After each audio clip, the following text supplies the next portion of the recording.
chemical equilibrium அந்த chapter continue பண்ணலாம். So previous classல law of mass action வரைக்கும் நான் நடத்தினேன். So அதுல நான் வந்து ஒரு example equation எழுதியிருந்தேன். Okay, so xa plus yb gives lc plus md. So இதுக்கு rate of the reaction நம்ம எப்படி எழுதுவோம்? Rate of the reaction first forward reaction க்கு நம்ம ரேட் எழுதலாம், backward reaction க்கு நம்ம ரேட் எழுதலாம். Rate of the forward reaction வந்து is proportional to concentration of the reactants, product of the concentration of the reactants. So A ஓட coefficient வந்து x, so A power x, B ஓட coefficient வந்து y, so B power y. So proportionality remove பண்றதுக்கு we will be adding a constant. So Rf is equal to Kf A to the power x B to the power y. Okay, so இது வந்து rate of the forward reaction. Rate of the reverse reaction எப்படி இருக்கும்? Rate of the backward reaction Rb will be equal to proportionality constant of the backward reaction, concentration of C to the power L, concentration of D to the power M அப்படின்னு படிச்சோம். So இது வரைக்கும் previous கிளாஸ்ல நான் எடுத்தேன். Okay, so இப்போ இது வந்து ஈக்லிபிரியம் அப்படின்றதுனால ஈக்லிபிரியம்னா எப்படி இருக்கும்? Rate of the forward reaction will be equal to the rate of the backward reaction. So at equilibrium rate of the forward reaction will be equal to the rate of the backward reaction. Rate of the forward reaction will be equal to rate of the backward reaction. So rate of the forward reaction வந்து என்னது? Kf into A power x B power y. Rate of the backward reaction வந்து Kb into C to the power L D to the power M. Okay, so இப்போ நான் வந்து இந்த Kb வந்து இந்த side எடுத்துட்டு வரேன், இந்த reactants வந்து நான் இந்த சைடு எடுத்துட்டு போறேன். So Kb if it comes this side it will come to the denominator. Kf by Kb is equal to C to the power L D to the power M divided by A to the power x B to the power y. So இது வந்து என்னன்னா concentration of the products divided by concentration of the reactants அப்படின்னு சொல்லுவோம். Concentration of the products divided by concentration of the reactants. அதாவது rate constant of the forward reaction divided by rate constant of the backward reaction. It is nothing but it is called as equilibrium constant Kc. So Kc அப்படின்றது வந்து equilibrium constant. Equilibrium constant. So what is equilibrium constant அப்படின்னு கேட்டாங்கன்னா equilibrium constant is nothing but the product of the concentration of the products divided by concentration of the reactants. It is called as equilibrium constant. So C அப்படினா we are writing this formula in terms of concentration. அதனால Kc அப்படின்னு எழுதுறோம். Okay, so C னா என்ன அர்த்தம்? We are writing the terms in the form of concentration. Suppose concentration னா என்ன அர்த்தம்? எல்லாமே வந்து aqueous solution இருந்ததுனா we will be writing in terms of concentration. Suppose இந்த reactants products gasல இருந்ததுனா, okay, so equilibrium constant C na concentration, it is in terms of concentration we have written. In terms of concentration, when we will write, when the reactants and products are in liquid state or aqueous state, we will be writing the equilibrium constant in terms of concentration. Suppose reactants products gases are irundhaduna, if the reactants and products are gases, if reactants and products are gases இருந்ததுனா we will be writing in terms of pressure. இதுல வந்து we are writing in terms of concentration, we will be writing in terms of pressure. We will be representing in terms of pressure. Okay, so அதுல வந்து kc ன்னு எழுத மாட்டோம். With the help of pressure நம்ம எழுதுறதுனால I will be representing it as kp. kp na equilibrium constant in terms of pressure is equal to pressure of the products divided by pressure of the reactants. Okay, so partial pressure of the product C வந்து to the power L, so PC to the power L into PD to the power M divided by PA to the power X into PB to the power Y. இதுதான் வந்து equilibrium constant in terms of pressure. So small p na it means the partial pressure. Okay, so equilibrium constant க்கு definition sometimes கேட்பாங்க. So definition என்னன்றது first எழுதிடலாம். The ratio of product of active masses of the products to products which are raised to their coefficients to that of the reactant is a constant called equilibrium constant.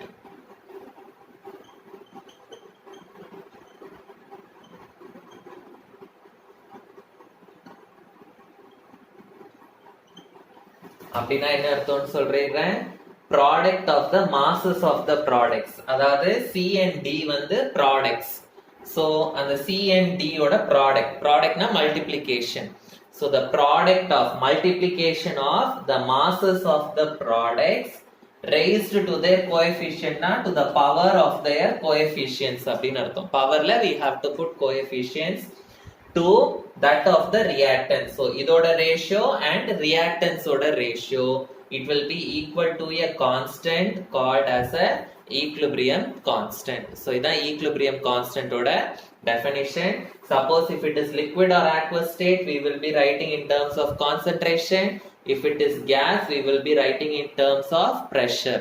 So concentration na we will call it as Kc, pressure na we will call it as Kp.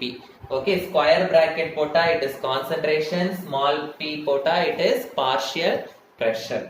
Okay, so புரிஞ்சுதா equilibrium constant எல்லாம். So next important question வந்து relation between Kp and Kc. Relation between Kp and Kc is a very important 5-mark question. Relation between Kp and Kc very important 5-mark question. நிறைய வாட்டி கேட்டிருக்காங்க. Okay, so here also I am going to consider one equation.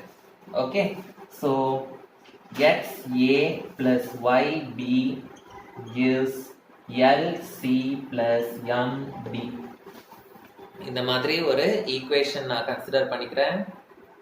So இப்போ இந்த ஈக்குவேஷனுக்கு நான் கேசி எழுத போறேன், KP எழுத போறேன். So first KC. கேசினா equilibrium constant in terms of concentration, அதாவது concentration of the products divided by concentration of the reactants to the power அதோட கோஎஃபிஷியன்ட் எழுதணும். So KC is equal to products வந்து C to the power L d to the power m divided by a to the power x b to the power y. So இது வந்து kc. இப்போ I am going to write the same thing in terms of pressure. kp எழுத போறேன். kp na I have to write in terms of pressure. So pressure of the products divided by pressure of the reactants. So partial pressure of C to the power L, partial pressure of D to the power M divided by partial pressure of A to the power X, partial pressure of B to the power Y. இது வந்து KP. So KC and KP. Okay, so இப்போ நம்ம என்ன consider பண்ண போறோம்னா இந்த reactants and products ரெண்டுமே வந்து ஐடியல் gases அப்படின்னு கன்சிடர் பண்ண போறோம். Okay, so we are considering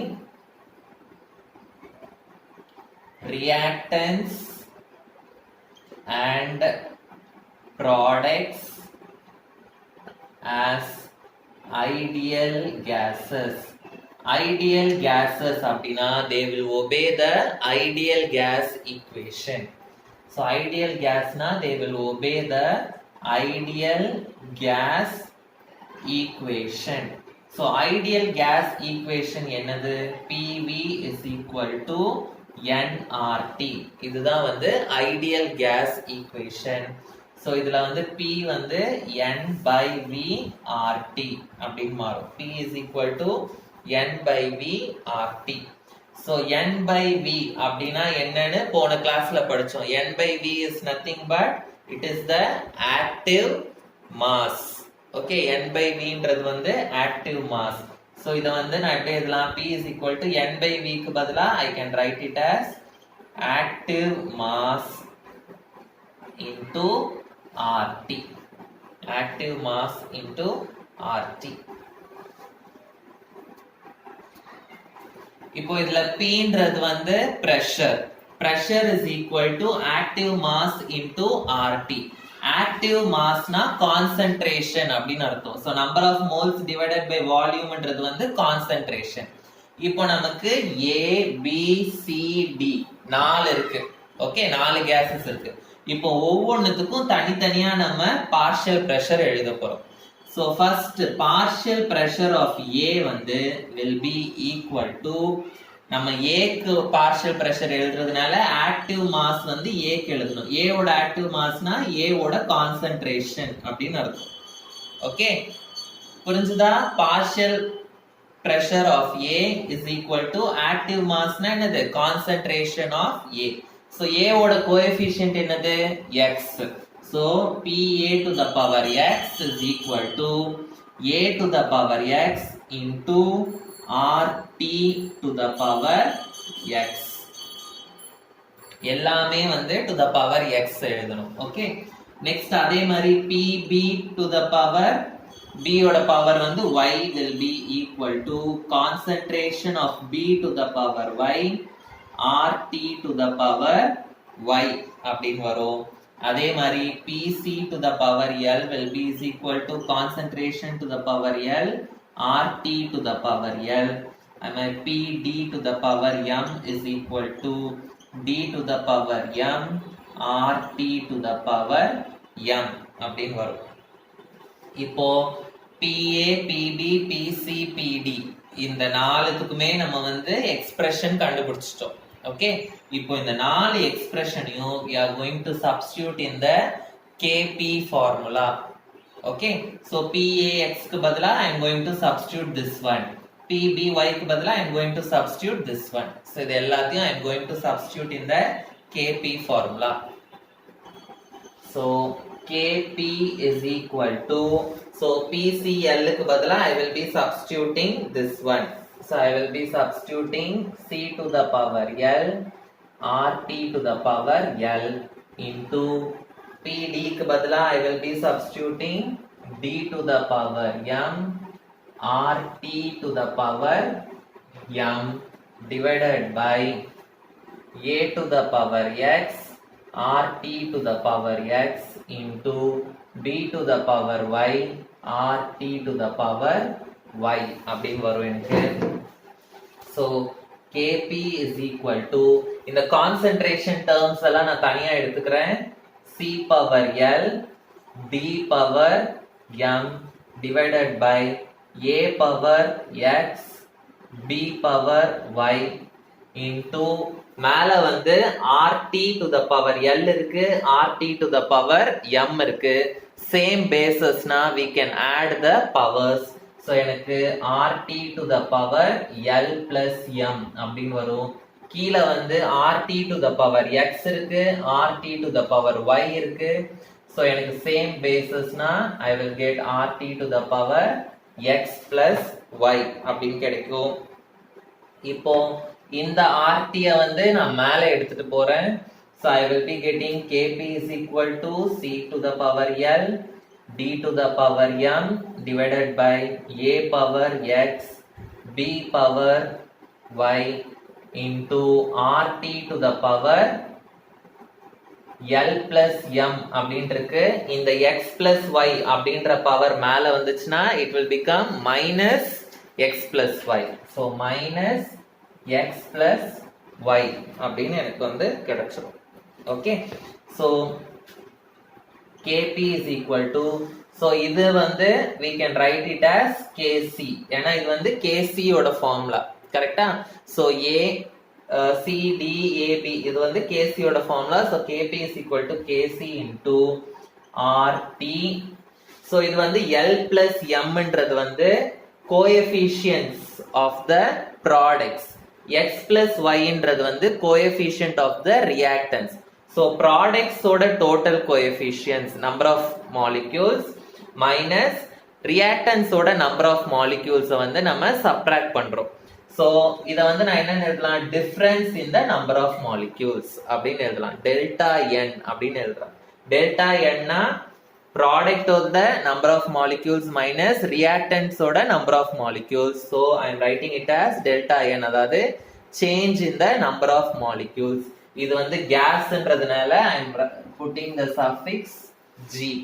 So delta Ng. So Kp is equal to Kc into RT delta Ng. இதுதான் வந்து the relationship between Kp and Kc. Very important 5 mark question. Okay, so இதுல special cases ஓட சேர்த்து எழுதணும், அப்பதான் 5 marks கொடுப்பாங்க. so special cases we will see. special cases, first special case வந்து if delta Ng is equal to 0. what will happen if delta Ng is equal to 0? so I will be getting Kp is equal to Kc into RT. delta Ng வந்து 0 ஆயிடும். so anything to the power 0 it is 1. so I will be getting Kp is equal to Kc if delta Ng is equal to 0. next special case வந்து if delta Ng is equal to a positive value, அதாவது இதையும் subtract பண்ணும்போது எனக்கு இங்க ஒரு பாசிட்டிவான ஒரு value வந்ததுன்னா I will be getting Kp is equal to Kc into RT to the power some positive value வரும். so Kp ன்றது வந்து நமக்கு எப்போ கிடைக்கும், Kc கூட இத மல்டிப்ளை பண்ணாதான் நமக்கு Kp கிடைக்கும். அப்போ Kc கூட something மல்டிப்ளை பண்ணாதான் எனக்கு வந்து Kp கிடைக்குது. so இதுல இருந்து என்ன கன்க்ளூஷன், Kp வந்து is greater than Kc. அதுதான் வந்து இதோட conclusion. so next third case வந்து if delta Ng is equal to a negative value. negative value னா இதையும் subtract பண்ணும்போது எனக்கு ஒரு negative value வந்ததுன்னா என்ன ஆகும், so Kp will be equal to Kc RT to the power a negative value வரும். so negative value நான் denominatorக்கு எடுத்துட்டு போனா என்ன ஆகும், எனக்கு அது வந்து positive value மாறிடும். so எனக்கு Kp is equal to Kc, negative value denominatorக்கு போனா to the power என்ன ஆயிடும், அது வந்து positive value ஆயிடும். so இப்போ இத வந்து இந்த சைடு நான் எடுத்துட்டு போனா என்ன ஆகும், Kp into RT to the power positive value will be equal to Kc. so இதுல எனக்கு என்ன கிடைக்குது, Kc ன்றது வந்து எனக்கு எப்போ கிடைக்கும், Kp கூட இத மல்டிப்ளை பண்ணாதான் எனக்கு Kc கிடைக்கும். so இந்த கேஸ்ல வந்து Kc is greater than Kp. so இதுதான் வந்து 3 special cases for the relationship between Kp and Kc. next வந்து equilibrium constant for heterogeneous equilibrium. equilibrium constants for heterogeneous equilibrium. heterogeneous equilibrium அப்படினா ஆல்ரெடி நான் சொல்லிருக்கேன் heterogeneous equilibrium அப்படினா reactants and products ரெண்டுமே வந்து different phases ஆ இருக்கும். different phasesனா solid phase, liquid phase, gaseous phase அப்படினு மாறி மாறி இருக்கும். ஓகே, சோ அந்த மாதிரி ஈக்குவேஷன்ஸ்க்கு நம்ம எப்படி வந்து ஈக்விலிபிரியம் கான்ஸ்டன்ட் எழுதுறது அப்படின்றத பார்க்கலாம். சோ நான் ஒரு ஃபர்ஸ்ட் எக்ஸாம்பிள் நான் ஒன்னு எடுத்துக்கிறேன். CaCO3 CaCO3 வந்து solid. If it undergoes decomposition, it will form calcium oxide solid plus carbon dioxide gas. So இதுக்கு நான் Kc எப்படி எழுதுவேன்? Product concentration of the reactants concentration of the products divided by concentration of the reactants. So concentration of CaO coefficient வந்து 1 தான் இருக்கு. So அதனால to the power 1 தான் வரும். So அத நான் எழுதல. Next CO2 divided by concentration of the reactant CaCO3. Okay, so எப்பவுமே ஒரு க்ளூ வந்து ஞாபகம் வச்சுக்கோங்க. ஒரு பியூர் சாலிடா இருந்தாலும் சரி இல்ல ஒரு பியூர் லிக்விடா இருந்தாலும் சரி அதோட கான்சென்ட்ரேஷனை வந்து நம்ம எப்பவுமே you should consider it as 1. okay, so a pure solid's concentration வந்து it is taken as 1. okay,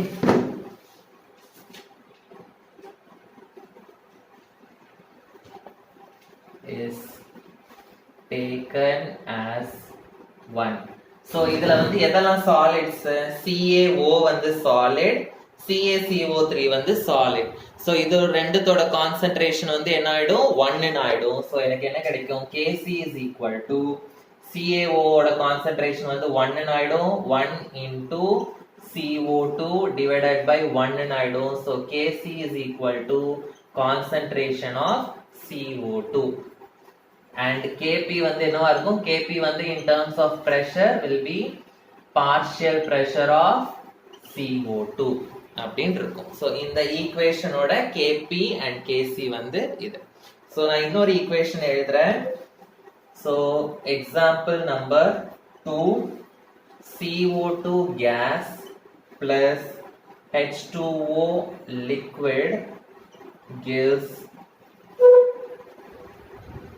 H plus aqueous plus HCO3 minus aqueous. so இந்த மாதிரி ஒரு ஈக்குவேஷன் இருக்கு. so இதுக்கு வந்து Kc and Kp எழுதலாம். first Kc. so Kc ன்றது வந்து concentration of the products divided by concentration of the reactants. so concentration of H plus into concentration of HCO3 minus divided by concentration of CO2 into concentration of H2O.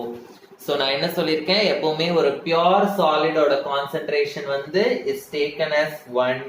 அதே மாதிரி ஒரு pure லிக்விடோட கான்சென்ட்ரேஷனும் is taken as 1. okay, so இங்க water வந்து ஒரு pure liquid. so concentration of water வந்து it is taken as 1. so எனக்கு என்ன ஆகும்? இந்த equation will be modified as H plus HCO3 minus divided by இது 1 ஆயிடும். so I will be getting CO2 அப்படின்னு எனக்கு கிடைக்கும். okay, so Kp னா அதே மாதிரி எழுதணும். okay, so இதுதான் வந்து Kp and Kc for heterogeneous equilibrium.